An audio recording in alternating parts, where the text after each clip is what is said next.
This is Fam Electric Ghost, and we're with Tabatha Thorell, generational growth. Um, you're into that's one of the topics we're talking about: generational growth and unveiling legacy wealth. Blueprint is the focus today. I wanted to welcome to the podcast. How you doing tonight? I'm fantastic. Thank you so much for having me. Want to let people know that we are a featured podcast on the Newsly Network. You can check that out using the coupon code Ghost and check that. It's a live only audio version of the podcast that you'll get.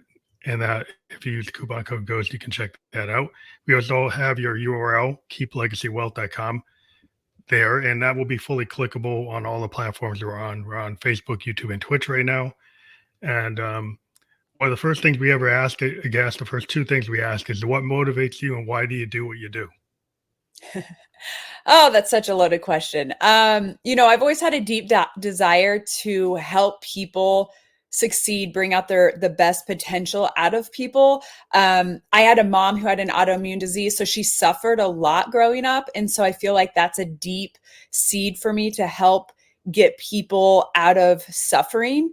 I also have a deep desire to see families unite and find joy and connection and live generations of prosperity and abundance. And that's been something that has always been instilled in me. But recently, I've myself broken chains of scarcity and lack mindset. And I really have a desire to help break that for other families. That's a good thing to do because there's certain people in society haven't had the advantage of generational legacy. A lot of times, a lot of Americans live paycheck to paycheck. They don't have an example from their parents or their grandparents of any kind of wealth building. So Yes. it's good to see if how you go about doing it if people don't have that history. Yeah. So, first things first, like I always tell people, evaluate where you are. So, like looking at money, what does that mean to you? Okay. So, money brings a lot of emotion to different people, different ways. So, a lot of money for people that it can think like, money's the root of all evil, or money doesn't grow on trees, or they associate money being taken from them, or I can't release money. Like they look at money as like, oh my gosh, I'm always giving, I'm always throwing money away. The language that we use around money is really a testament of how we feel about money. And growing up, money was always scarce. So there was a lot of emotion for me around money. And I'm sure your audience, like think about like how your parents viewed money and wealth and the words that they used for that. So I say this because how we view money is a testament of how we will view it in the future. So if you think money is the root of all evil, then that means that your heart is evil. Like if you were going to be given $1,000,000, if you're evil, you're going to do evil things with it. If you're a kind and generous person, you're going to do kind and generous things with it. My goal is to help people release it and look at money like a tool, like fun, like it's ebbs and flows. When you release it into the atmosphere, it will come to you in ways that, when you have good work ethic and when you do the things, not just sitting on your couch eating Cheetos, trying to manifest money. That's not what I'm saying. You can't just, have a magic genie and say, oh, I want $1,000,000. But when you go into the world and say, how can I serve the world the best of my abilities, whatever that is for you. If you're a plumber, you're the best plumber on the market. If you're, an author writing the best book, whatever that looks like for you, it doesn't matter. And releasing it and look at it in an abundance mindset, it will come back to you. And so looking at that as a tool rather than this thing that I have to hoard that's going to be scarce, that's going to be taken away from me. Or if I give it, then I'm not going to get it because I'm not going to have it. So when you're talking wealth, you want to look at money as a way to invest in things that are going to make you like little money babies is what the way I look at it. I use language and terms that are not normal in the financial world. So, buckle up because I think that can be boring. Financial literacy, when you hear that word, I want to take a nap. And most people, their eyes glaze over. And so I want to teach people, hey, how can we use our money for us? so we can release it and it can work for us. Okay. And you can do it in all different ways. But the oldest way, the best way, the simplest way is to invest in real estate. It's proven over the test of time. When you look at it as a long game, it is something that's going to withstand a lot of the turbulence that most investing, where that happens, because you're going to have that. Right. So looking at that as like how I can invest in that. Because a lot of people have been burned by the stock market or burned by, Bitcoin. And so, a lot of traditional financial advisors, they, it's like, it seems more like the lottery. It seems like, or you have to have like a mathematics background to understand or be really connected to figure out what the trends are. And it's like, well, not everybody's into economics 301. And so how can you figure it out? And so, like the bottom line is like what I've seen, as a creative person is a lot of my friends, are into real estate. Like they have apartments or condos they rent, and that brings in income, and it seems stable. It seems more stable than the other things I just mentioned. And so that's something that some people may not know how to get into that. So maybe you can talk about real estate investing. Like, how did you get into it, and what do you teach about it? Yeah. So I was blessed to have gotten into it when I was 19. And that was because my husband, he was 21 at the time. His dad had started investing in real estate about 6 years prior to that. And so my husband saw his dad investing in real estate and as rental properties. And he thought, man, when I'm in college, like I might as well have someone pay my rent for me. So he bought a house. I helped him renovate it, help, get the tenant situation, that kind of property manage it. So he lived in the basement. He had tenants upstairs and he was like, okay, let's do this. And within the next year, he had another house, did the same thing, except he didn't live in it. He just rented it out. So we got started early because my husband by trade is a farmer. And he has a construction contracting background. So he knew he was not going to have a boss that was going to have a retirement plan for him. And he thought, if I want to build anything and retire at whatever age I want, I have to do this. And so we saw that early. Now, fast forward, if somebody came to us today and said, hey, we'd never invested in real estate, what would we do? It'd be the same strategy, because a single family home is the easiest port of entry for real estate. You'll see a lot of people right now like, do this Airbnb. I didn't even own the Airbnb and I'm making $2,700 a month, or, just put money in and we'll do the apartment building syndication. You have all these fast track ways. And I'm not saying that they don't work, because I know that they do.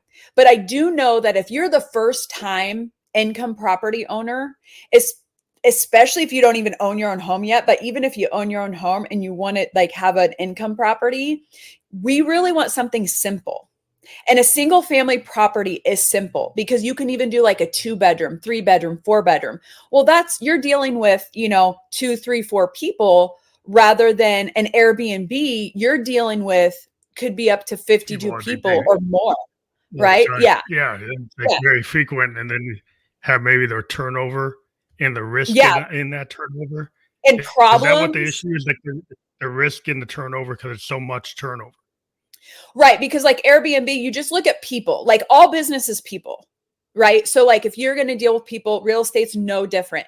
So like when I assess it, I'm like, okay, if I just have to deal with 4 tenants rather than a potential of like 52 tenants, what do you think the ratio is of problems there? Right. And the more you have people coming in and out of Airbnb, it's less problems with less people.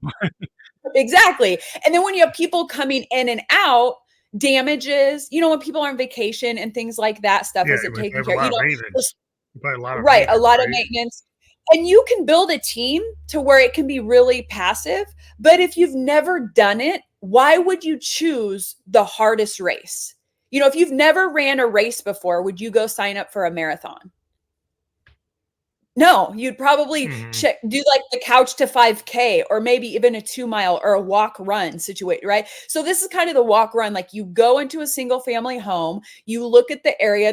I have all of a free resource at my website. You can click on that. It's like the 5 things to look for when you're buying that first property.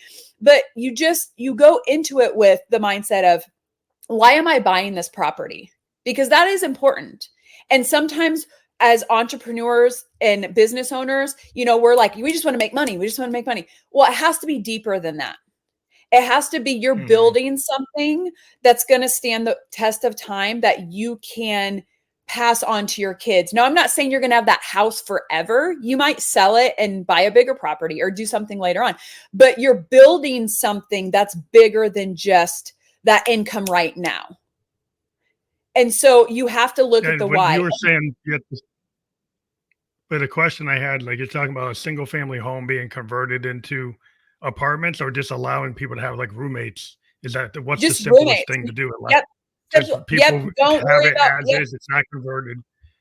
not converted. Don't worry about converting anything. Again, like we're simple. So you buy this home, it's a 3 bedroom.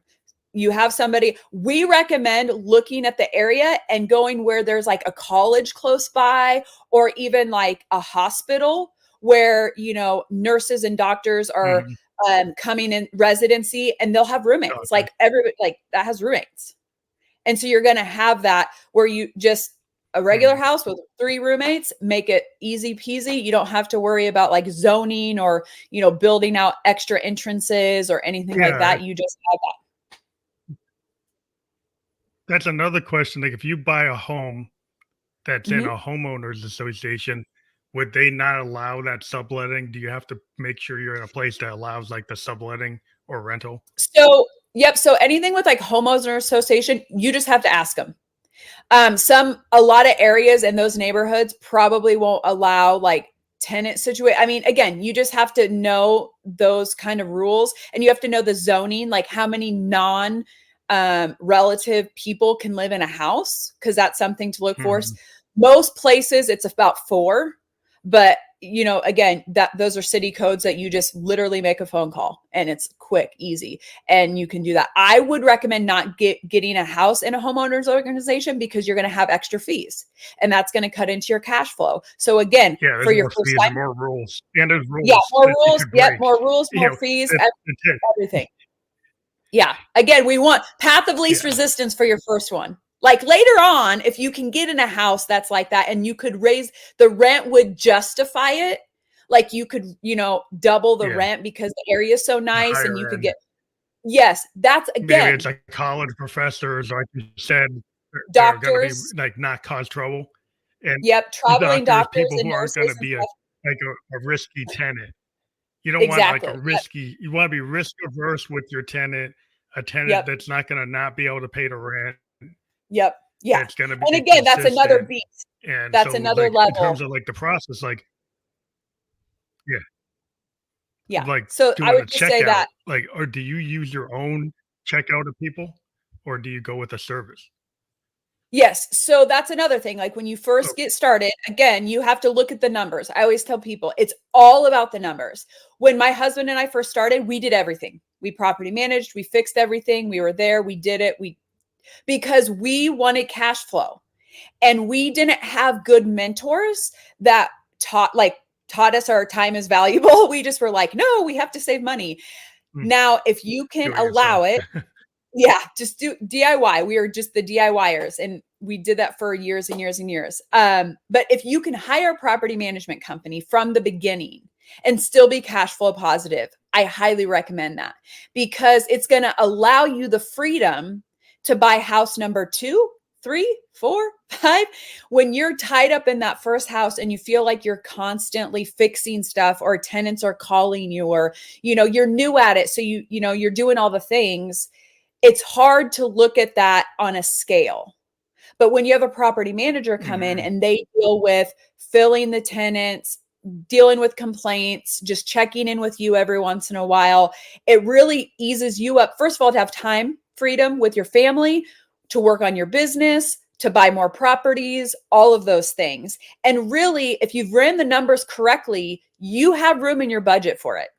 And that's the thing. It's like getting that house to be cash flow positive, running those numbers and looking at that in advance. So you don't get the house and then you're like, oh no, I have no room.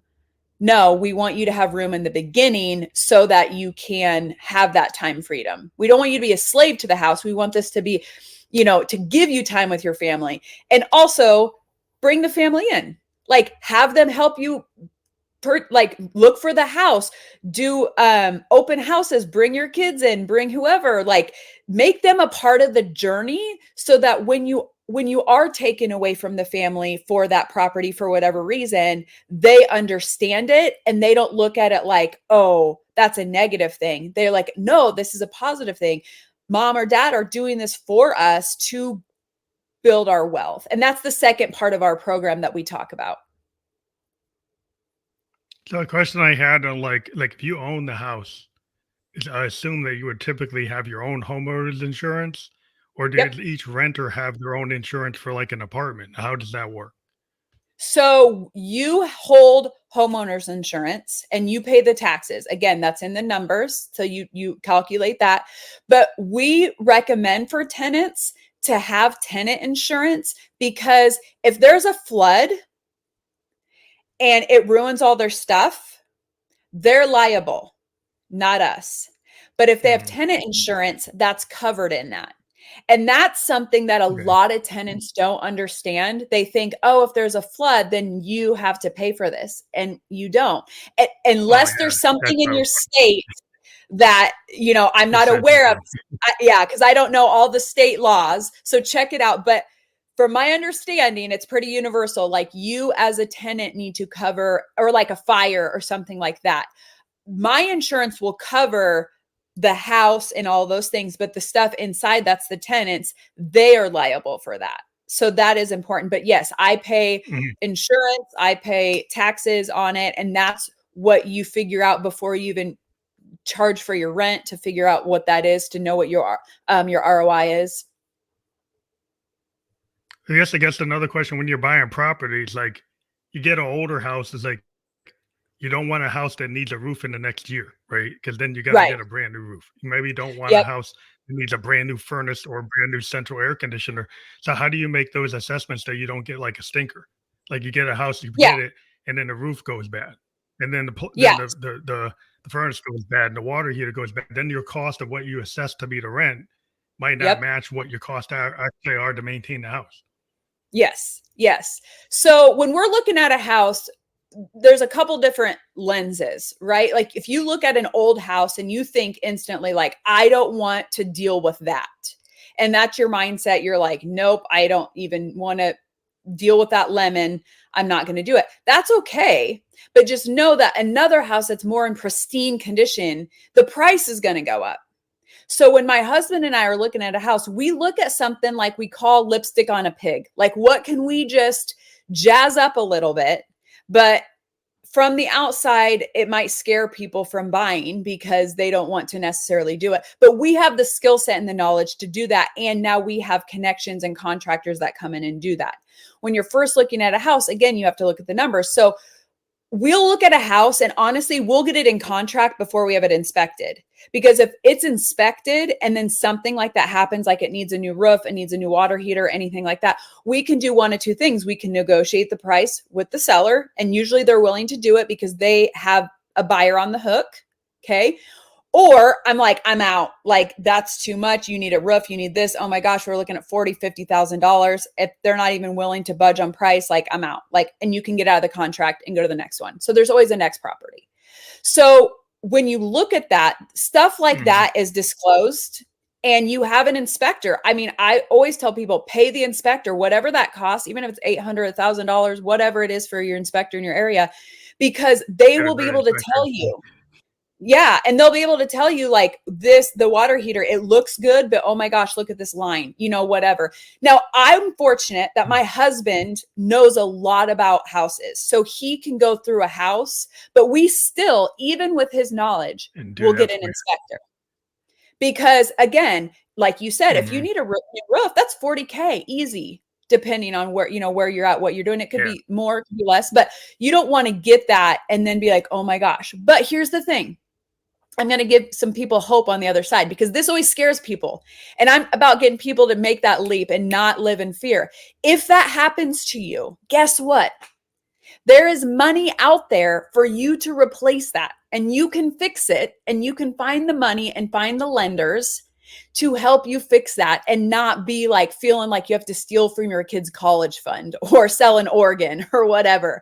There's money out there that will do it, like a hard money loan. Like there's there's just so many different things that you can do to get the money for that. And now even with government, like I'm not one to like borrow from the government, but there's even government grants and things like that that you can outsource if stuff like that happens. So don't be scared of that as like, oh my gosh, I don't know. And what if the contractor says it's okay and then it's not? And, there's a lot of legal loopholes that you can get out of a property. But if you do have it and it's yours, and like a month later, something happens that's big, don't think, oh my gosh, what did I do? Think of, oh my gosh, where's the solution?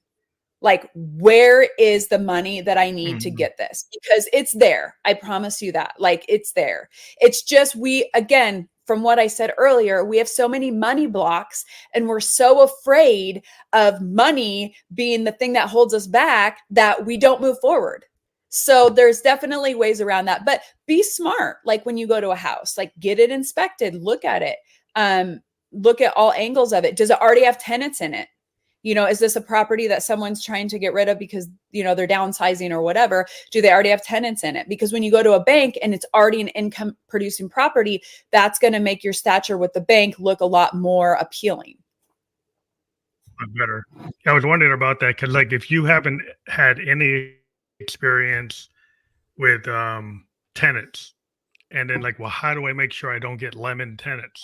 Like, how do I make sure, like, I got this, but I need the tenants to pay the mortgage on this place, and I don't have a good choice. I don't know how to do that correctly. Yep. Then I could totally deep six the whole thing. So what was your experience in being able to do that?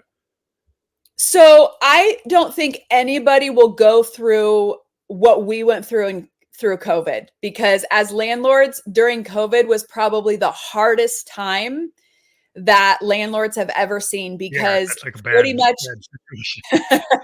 so you guys don't have to go through what we already went through. Okay. You're going to learn from our lessons here. And we were fortunate. I mean, we had most of our tenants did pay, or they were back paid. A lot of them were back paid. Like they missed months and stuff like that. But we had built a structure that could withstand that. Right. So that's why when I tell people, we don't want to just help you buy one property, we want to help you buy 10, because it's like the boat, right? Like you don't want a little dinghy, like you want a yacht that's going to withstand a storm. Right. But it's baby steps. You got to start somewhere.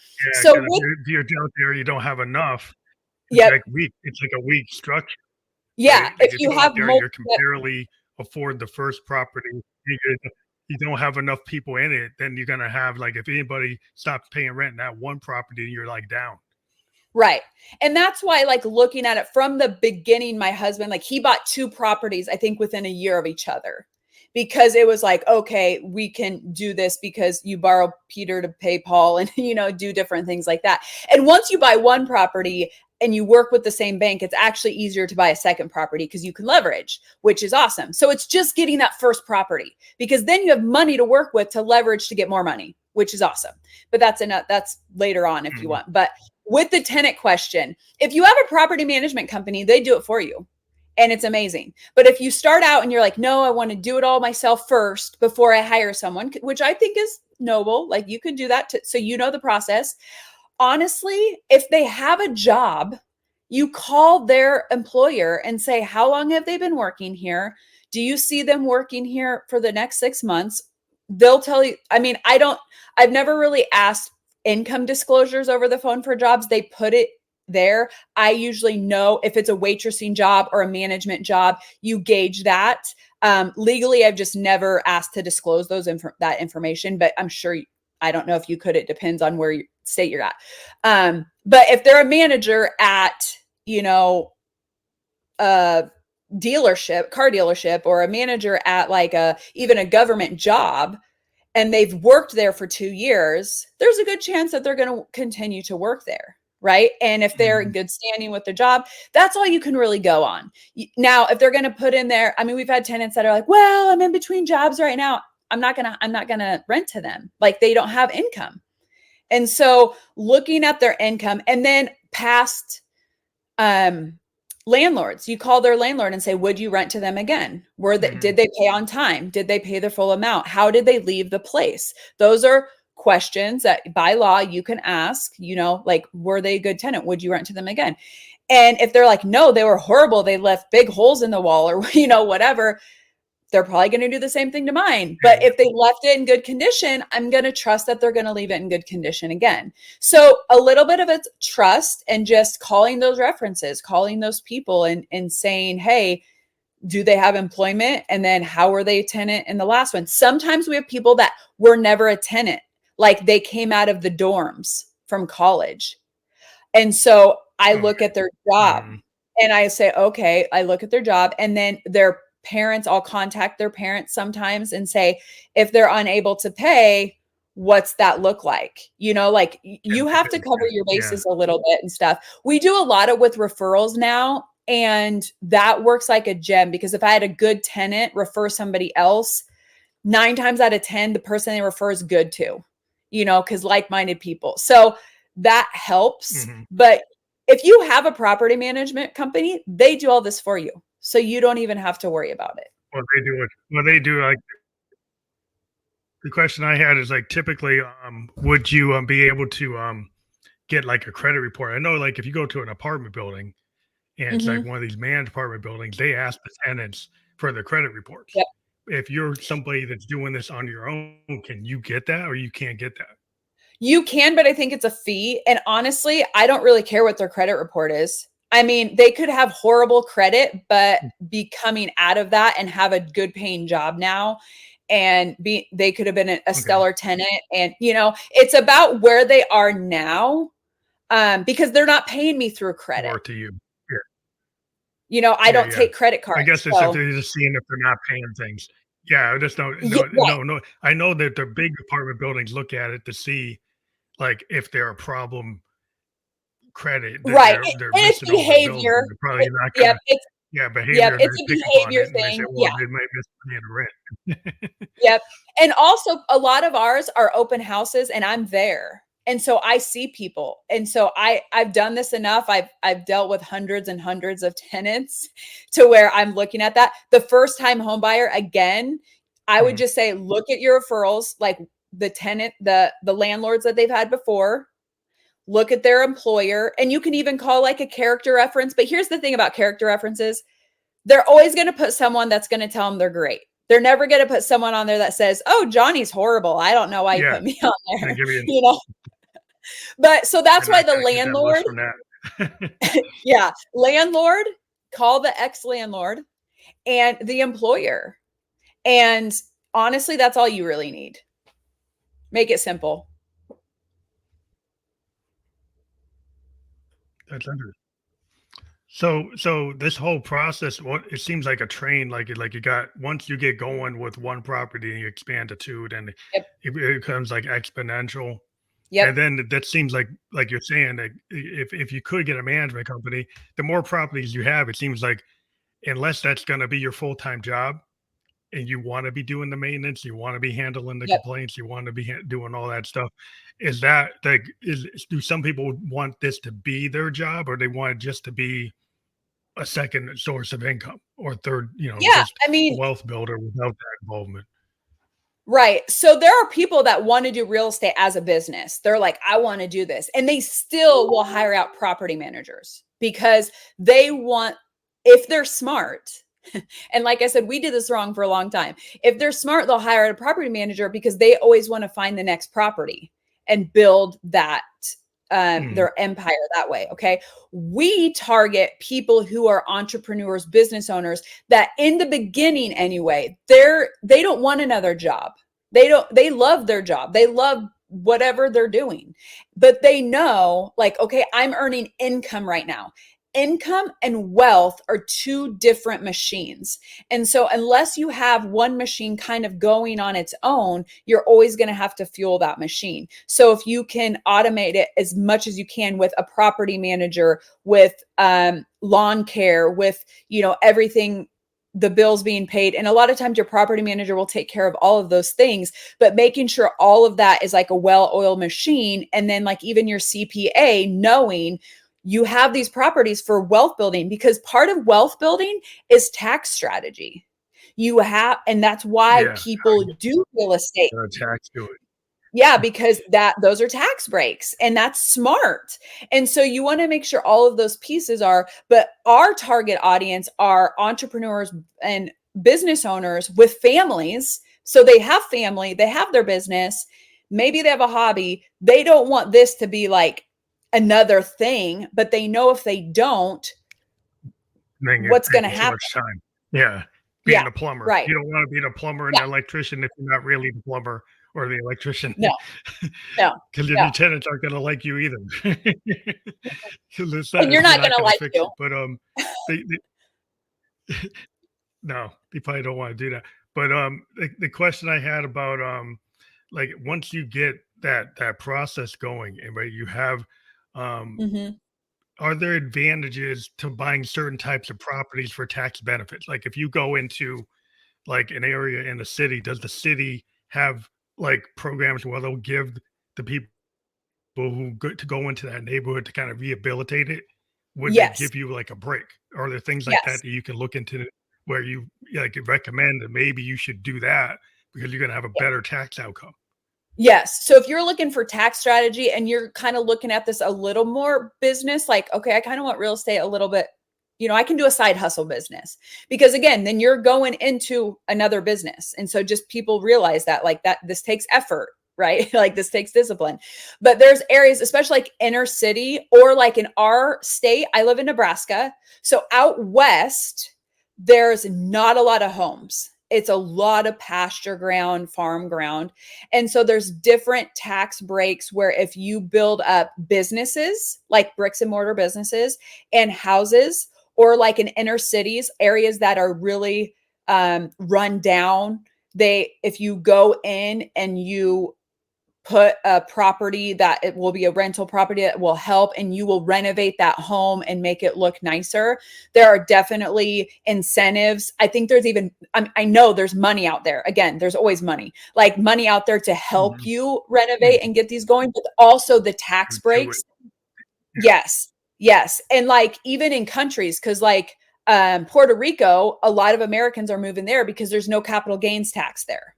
Because they're trying to get people to move there and renovate the country, because since the hurricanes, it's still pretty run down. And so there's tax. So looking at your state.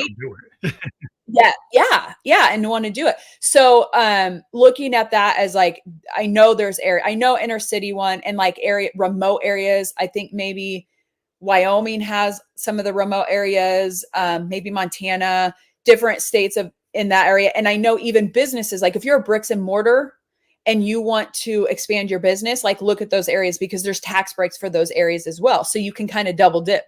That's what's really fun. When you get a business that you can renovate, I'll go on a side note here, like when you expand and do commercial and you can put a business in a commercial building, then sell and then you sell the business and you can still charge them rent. If you do a franchise, you can double dip and charge a franchise fee and the rental fee. And then that gets really kind of fun. So the real estate stuff is fun. Like the money part of it's fun when you get down the road a little bit, but so many people don't take that first step. And that's what we want to help them with. Take that first step, buy that first income property.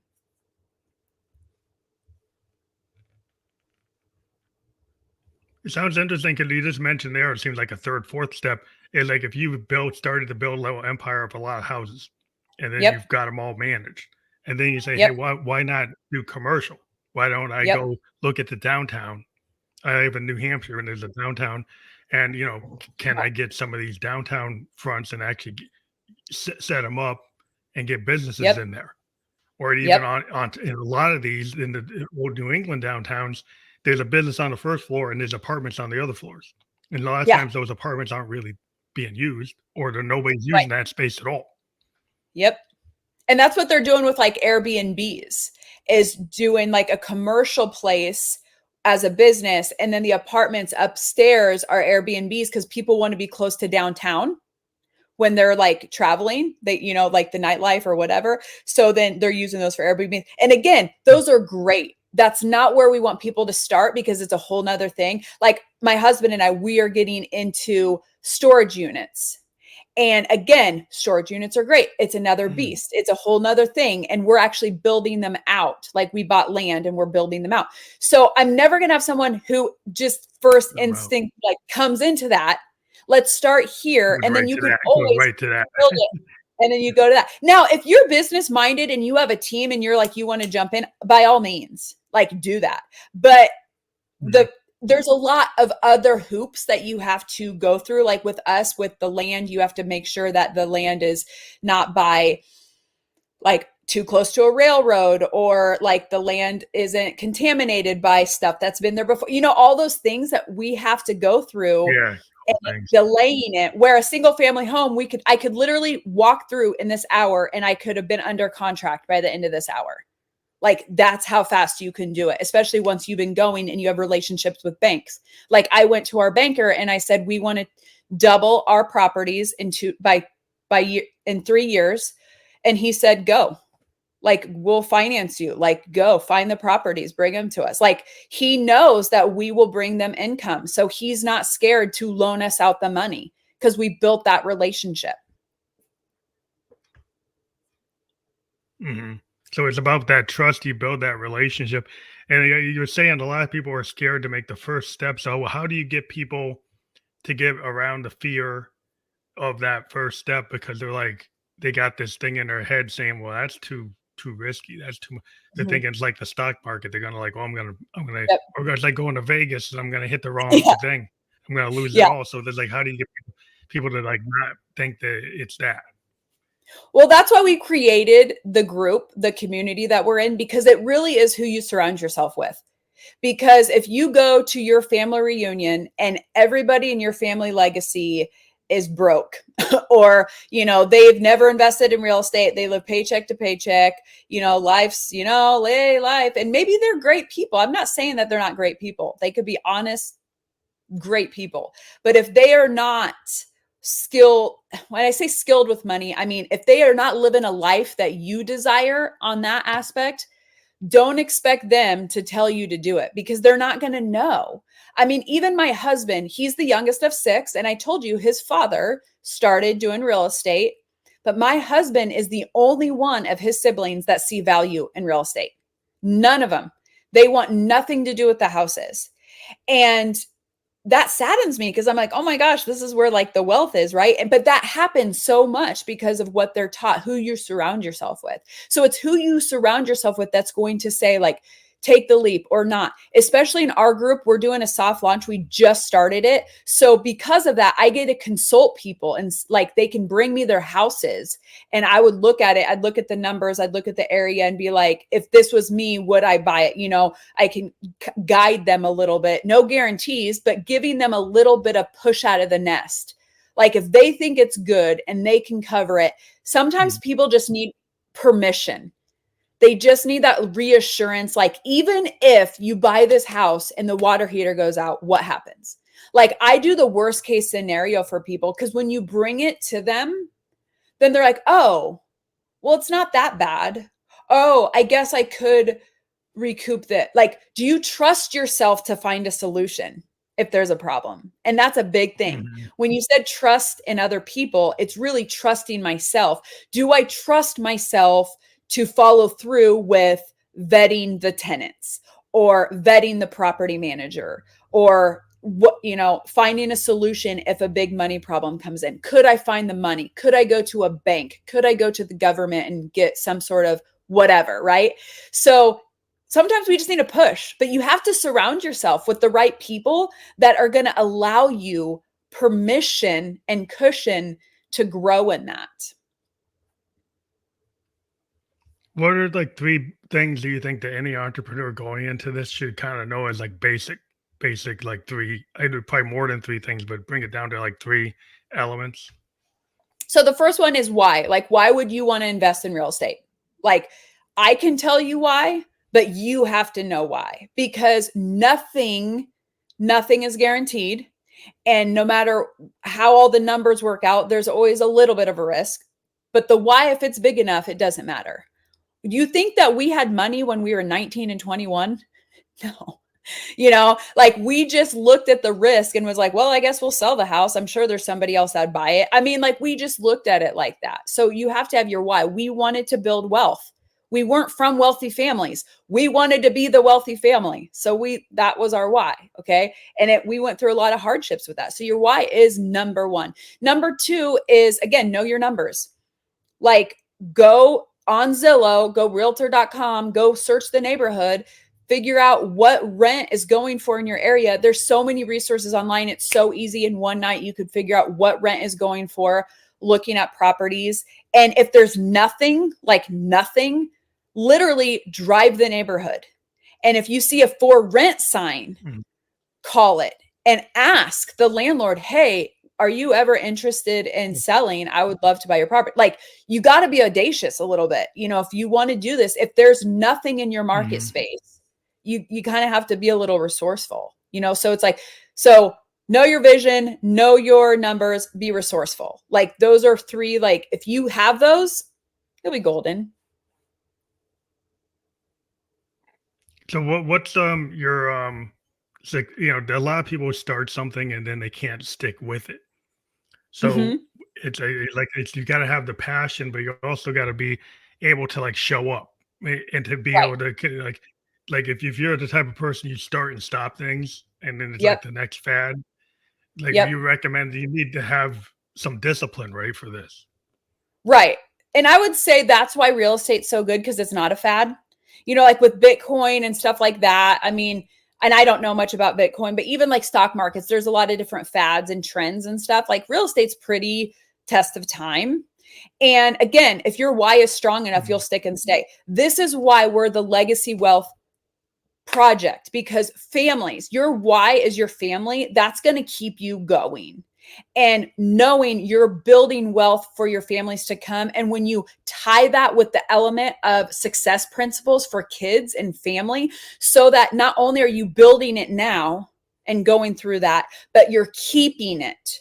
So we teach tax strategy. We teach, legacy wealth principles, like what you need to do so that your kids carry on the legacy through real estate, through assets. It's really just through assets, looking at assets, income, things that are making you money, and then even business principles that kids understand and they learn to love, instead of looking at it like, this is taking my mom and dad away. I don't want anything to do with this, because that's how kids feel, because they spell love Time.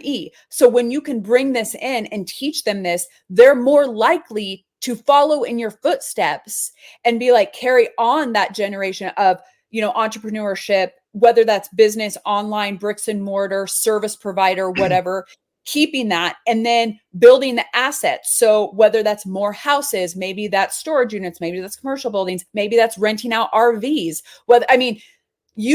An asset is just something that you utilize to make you money. So it can be a food truck. It could be, even your car renting out, like looking at things as assets instead of the liabilities, which are just causing you to spend money. And when you teach kids that at a young age, they look at money differently. They look at it as, give and take, ebbs and flows, seeding and reaping of those seeds. And so when you can instill that into your kids while you're doing it, it is literally a recipe for generational wealth. When you just do it yourself and are like away from the kids all the time, and you're just pouring money and time into these businesses and even like these assets, and they don't see you, that's where the generational gap. And that's why studies show that by second generation, 70% of wealth is gone. By third generation, 90% of wealth is gone. And that is crazy to me, because nobody on here, no entrepreneur, I don't care what your characteristic is, is building a business so that in 30 or 50, 60, 70 years, it's gone. Like you want it to withstand time. So the question I have then there is to keep the legacy going, how much of that is working with attorneys and wills and setting up a trust, and how much of it is actually the kind of training you or actually instilling that in your kids rather than the legal mechanisms of the trust and the will and those things, or is it a combination of all those things? I mean, I think it's a combo. You have to have a will. You need to like have your things in like line so that when you pass away, because you will, because I lost my mom. So I know that's such an emotional time for kids. And I don't care what age they are, like it's emotional. Like all my mom's kids were adults and it's still emotional. And she didn't even have a lot of assets. And it still was, okay, what are we going to do with her stuff? Right. So I think that's an important part. And in our group, I bring in experts, I bring in attorneys, I bring in tax strategists. Like I said, you want to make sure that you have your will. And if you have a trust, making sure it's all seamless. And here's the thing too. I couldn't believe this when I started studying this. How many wealthy people, they do a trust for their kids and they don't tell their kids what's in it. And so they go to read the will and it's like a machine gun because nobody knew what was actually going to be given to who.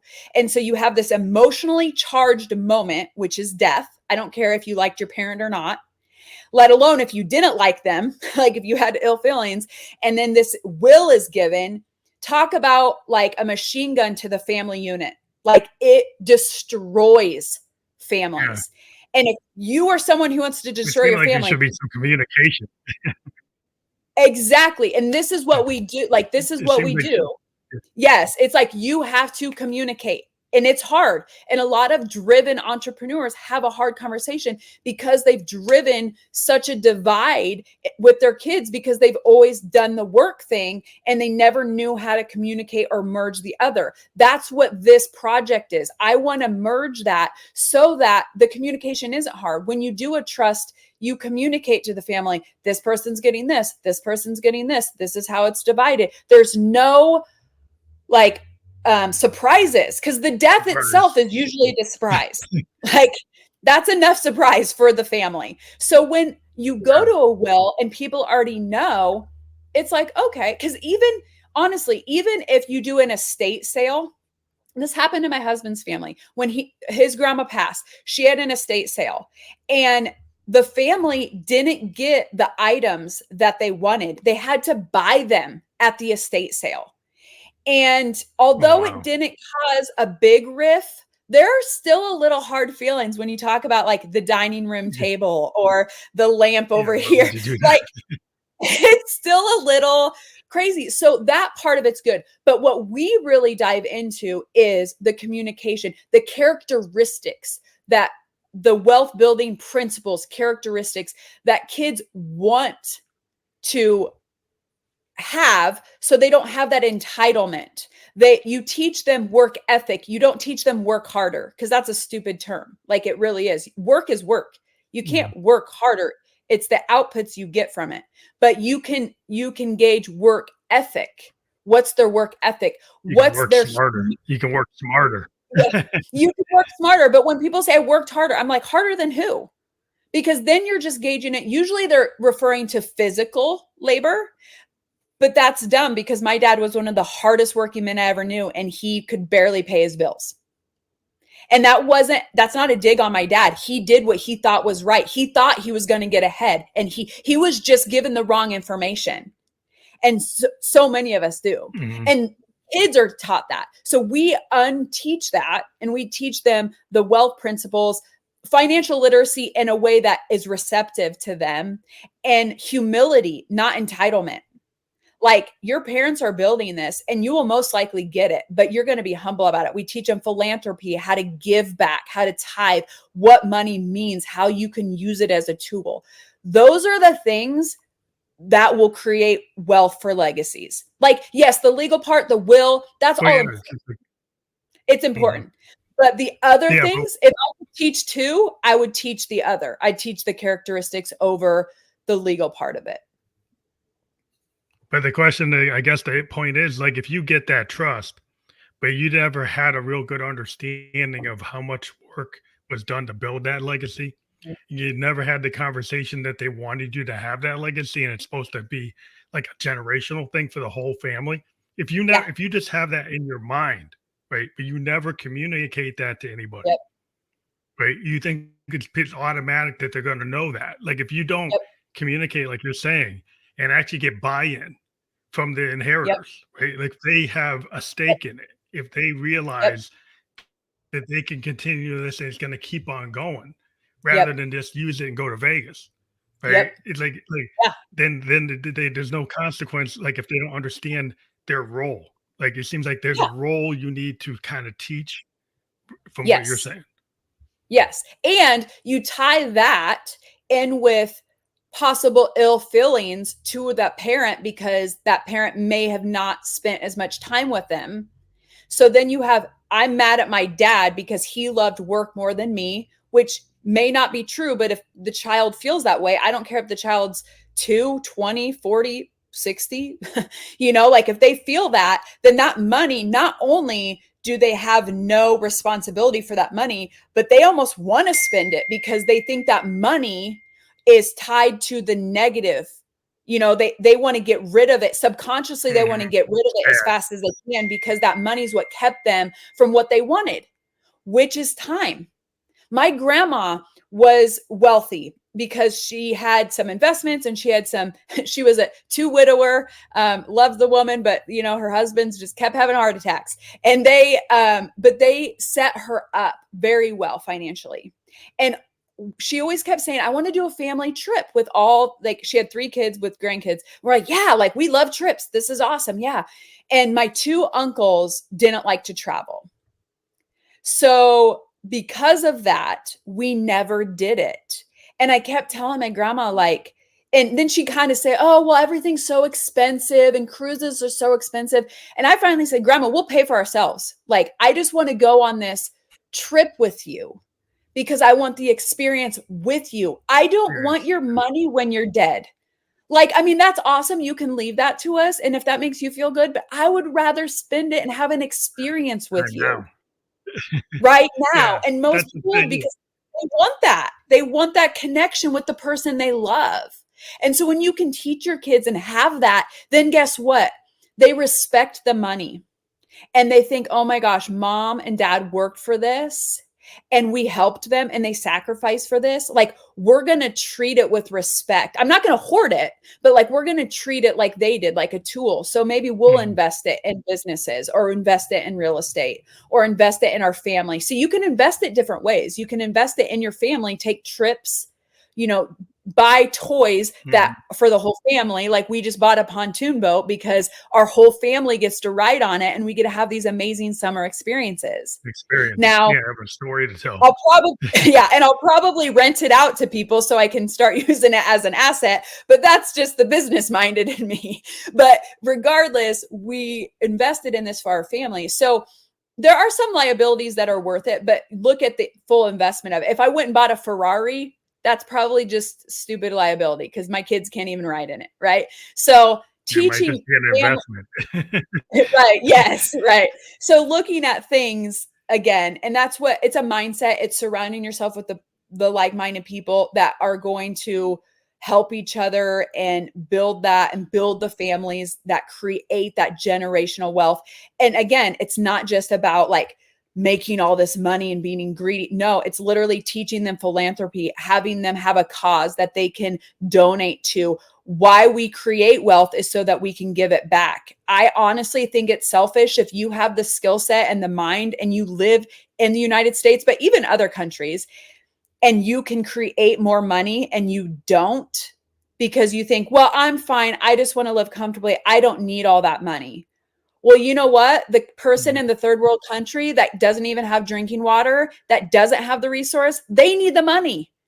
So give it to them if you don't want it. But if you can make it and you can release it into the atmosphere and bless other people, you should do that. Like, I that's my personal conviction, but I think too many people hang their hat on it like, oh, it's too hard, or oh, it's this, or oh, I don't want to leave my kids. Bring your kids in on it. That's what this group is about, how you can marry the two, how you can create wealth and have family wealth. I think that's a totally different focus because a lot of times people think the wealth, now you're sitting there and it's kind of like Orson Welles, Citizen Kane Mhm. thing, and you're just sitting there by Yep. yourself at the end and you don't really have Mhm. anything.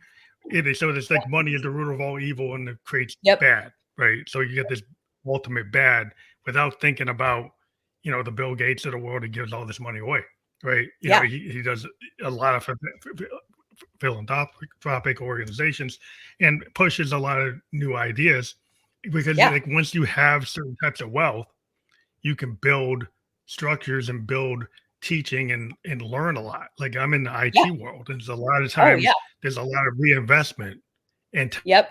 technology. Like it's Yep. not just putting it in the coffer as an asset, but they'll go and Yep. spend it on AI development, or they'll Yes. spend it on future designs, right? So there's a lot of like research and investment and stuff that's for the future, and it costs a lot of money, but you make a profit so you can do those things. Yes. So like you create profitable businesses so you can do the research and investment in the future. And the same thing you Yes. could, like you say, you could invest in the time with your family, which is like Yes. that's something that maybe you don't quantify monetarily, but it's wealth. Right. you know. But it is, if you think about the fact that if you don't do that with your family, you'll lose it. Then you get Mhm. people looking at it from a numbers game like, oh, okay. And sometimes you have to give those, especially very driven entrepreneurs, like, hey, shake it. Like, hey, if you want to keep your money and not just light it on fire when you die, then you need to invest in the relationships here and invest in teaching the characteristics to your kids so that your wealth goes on forever and not just like, oh, dad's gone. Yep. See you later. I'm done. Or, living off the trust while they're sitting at the pool, drinking Mai Tais or whatever. And then that kid's impact on the world is squandered as well. So if you are someone who wants to impact our wealth, like you have to teach those characteristics to your kids. And number one is spending time with them. But number two is spending that efficient time, because wealthy entrepreneurs, 7, 8, 9-figure earners, they value time. So that's, what we do is we condense it. It's like masterminds that are like an hour powerhouse. We do trainings and things like that, but like just being efficient with the time and not just giving them a whole bunch of stuff to say, oh, our program has 120 Mhm. modules. No, you don't need that many. You need quick, efficient Mhm. training, education, and maybe consulting, a little community to get you to do the thing. And then you've built these relationships, and then you can build, maybe there's a 40-unit apartment building and two of our members want to come in together and buy that together. Awesome. That relationship's right there, where normally they wouldn't be able to do that. Or you have an IT business and this person's a service provider, and bam, you have a new business relationship, and then their kids mastermind together and they're like, ooh, your parents do this too. And then they become, then they mastermind and they build stuff together. And then bam, you have like-minded kids that are actually making an impact on this world instead of the ones that are just squandering their talents or squandering their parents' money. And that's a very positive way to look at wealth, which I think has been derided. And it's like they the greed is good without saying what you can Right. do with the money, and then that seems like Right. average. You're like, there's a lot of things where people say, well, I want to stay away from that because I think it can make me bad. But No. rather than understanding like how you use it, it's a tool. Like any Yep. tool we use. You can either use tools that can be positive or can be negative. Depends on Yep. what your mind frame is. And you're putting people in a state of mind or point of view that's going to Yeah. give them like tools that allow you to have, this keep the legacy going. And so I want to we're at the kind of end of the podcast, but like your website, we didn't talk about like people go to keeplegacywealth.com. What did Yep. they find there? So you'll have a link to a free resource. Again, if you're buying your first income property, there's a free resource. I mean, honestly, if you follow that, like, again, you could be in contract by the end of the week if you wanted to. But our group link is on there. And if this is, if this is live or when this releases or whatever, the month of May and through June, we are doing a founder's price, and it will never be this cheap again. It's like we're trying to just build up that family, get the first 25 families in there just to really get it going. But come into the group and I teach you how to buy your first income property. And then for the first people that come in, about the first 25, we're going to help consult. So we'll do a consulting call. If you have a house that you are interested in and you need to be pushed out of the nest, we'll consult with you and help you make that decision so that you get the numbers right. Again, there's no guarantee, but I think just having another set of eyes, somebody who's done it, it just helps. I know it does me. So on the site, that's what you find there. And then you can message me. I'm on Instagram, Facebook. I do have a website, tabthorell.com. So that's kind of the best way that you can reach me. And I have a podcast, so you can always comment on our podcast, and we're really good about reaching out. And your podcast, what's the name of your podcast again? It's called What Went Wrong? The Untold Stories of Bouncing Back from Failure. That's on all the platforms? All the platforms, YouTube, go check it out. We video all of our guests, and they are incredible stories. I mean, if you need a little bit of hope, or if you're someone like me that just loves hearing stories of people, like how they triumph from the ashes, like literally things that happen to people that would take them out of business or take them out of life. I mean, people that have almost committed suicide, addictions, bankruptcies, 7-figure businesses that they just literally walked away from. Like, it's phenomenal. And they're only about 20. I think my longest one is 40 minutes. So they're short and sweet, commute to work or working out on the treadmill or whatever. And you can listen to them. And so, yeah, really interesting, engaging stories. Well, I want to thank you for being a guest on the Family Electric Ghost podcast. It's been great. And we were live on Facebook, Twitch, and YouTube. We will be published by tomorrow on all the major platforms where you can listen to or watch a podcast. And we'll get that to you by a landing page where people can just choose which one they want to go to. But thank you again for being a guest on the Family Electric Ghost podcast. Well, thank you so much for having me. Have a good night. You too. Bye-bye.